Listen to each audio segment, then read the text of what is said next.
दोस्तों आज अगर आप इस दुनिया को देखें तो पूरे 8 अरब लोग इस पृथ्वी पर एक साथ रह रहे हैं। जी हाँ, जो इतिहास में सबसे पहली बार है जब ऐसा हुआ है कि इंसान की संख्या 8 अरब हो गई है। इससे ये तो साफ होता है कि साल दर साल इंसानों की संख्या बढ़ती जा रही है और कई जीवों की पूरी प्रजाति ही विलुप्त होती जा रही है। इसी बढ़ती आबादी के साथ आज भारत पूरी दुनिया में सबसे ज्यादा आबादी वाला देश बन चुका है।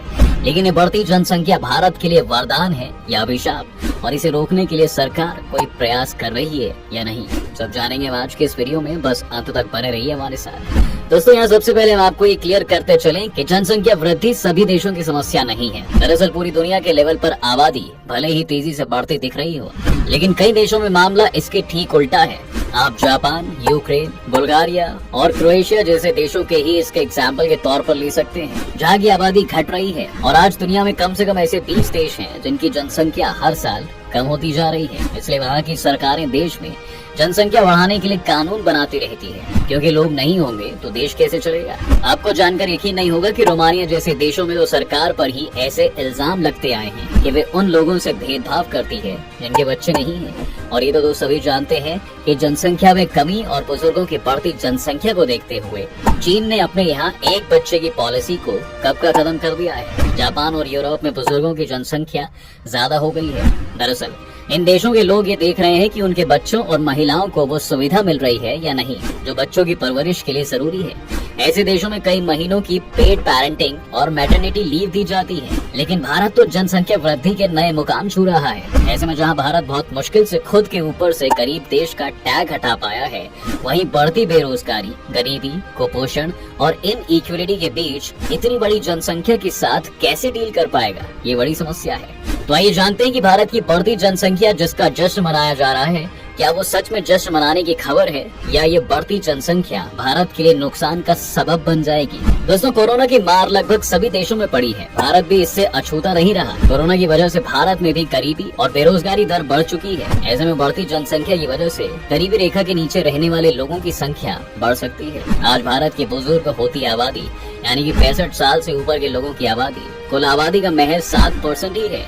ऐसे में बुजुर्ग आबादी के लिए स्वास्थ्य सुविधाएं एक बड़ी चुनौती साबित हो सकती हैं। आज भारत चीन को पीछे छोड़ते हुए दुनिया की सबसे अधिक आबादी वाला देश बन चुका है। जी हाँ, भारत की आबादी करीब 142 करोड़ 46 लाख पहुंच चुकी है, जो चीन की 142 करोड़ 57 लाख की आबादी से 29 लाख ज्यादा है। जैसे कि साल 2011 के बाद से ही भारत में जनगणना ही नहीं हुई है, इसलिए इस वक्त भारत की जनसंख्या क्या है इस बारे में कोई आधिकारिक जानकारी उपलब्ध नहीं है। लेकिन साल 2020 में नेशनल कमीशन ऑन पॉपुलेशन ने जनसंख्या के अनुमानों पर एक रिपोर्ट जारी की, जिसमें कहा गया कि साल 2011 और 2036 के बीच के 25 सालों में भारत की जनसंख्या 121 करोड़ 10 लाख से बढ़कर 152 करोड़ 20 लाख हो जाएगी। इसका नतीजा ये होगा कि जनसंख्या का घनत्व 368 से बढ़कर 463 व्यक्ति प्रति वर्ग किलोमीटर हो जाएगा।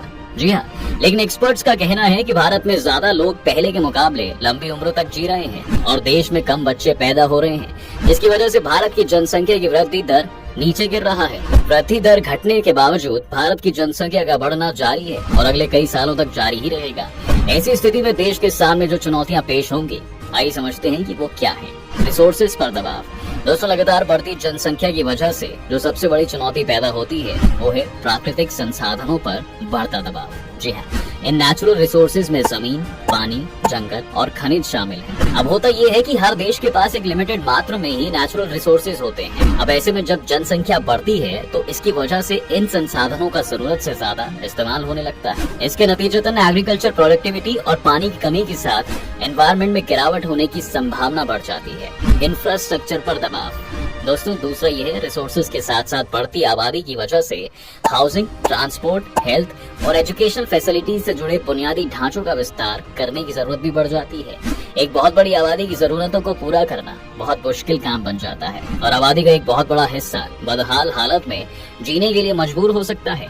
एक बड़ी आबादी की वजह से काम करने की क्षमता रखने वाले लोगों की एक बड़ी संख्या भी खड़ी हो जाती है। ऐसे में इस बड़ी संख्या को रोजगार उपलब्ध करवाना एक बड़ी चुनौती के तौर पर उभरता है।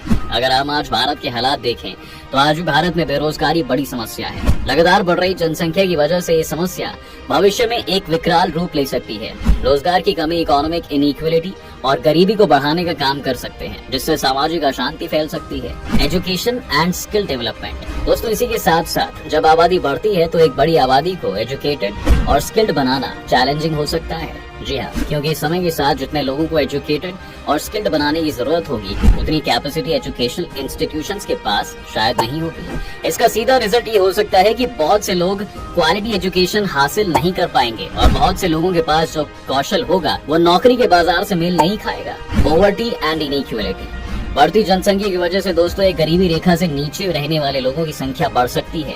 साथ ही इनकम इनइक्वालिटी भी बढ़ने का खतरा है, जिससे एक बड़ी चुनौती सामने खड़ी होगी। ऐसी सिचुएशन गरीबी कम करने की कोशिशों को समाज के सभी वर्गों तक पहुंचाने की भी होगी। कुल मिलाकर लोगों के स्टैंडर्ड ऑफ लिविंग के साथ हेल्थ और एजुकेशन तक उनकी पहुँच में डीप इनइक्वालिटीज पैदा हो सकती है।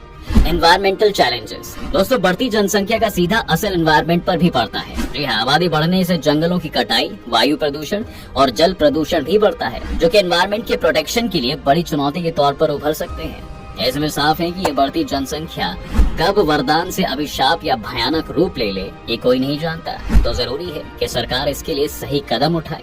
आइए जानते हैं कि भारत की पॉपुलेशन ग्रोथ रेट में कमी लाने के लिए क्या पॉलिसीज होंगे। आज भारत में वृद्धि दर घटने के बावजूद भारत की जनसंख्या का बढ़ना जारी है और अगले कई सालों तक जारी ही रहेगा। ऐसे में सरकारों के लिए एक बड़ी चुनौती लोगों के लिए इफेक्टिव पॉलिसीज और स्कीम्स बनाना है और उन्हें लागू करना भी होगा।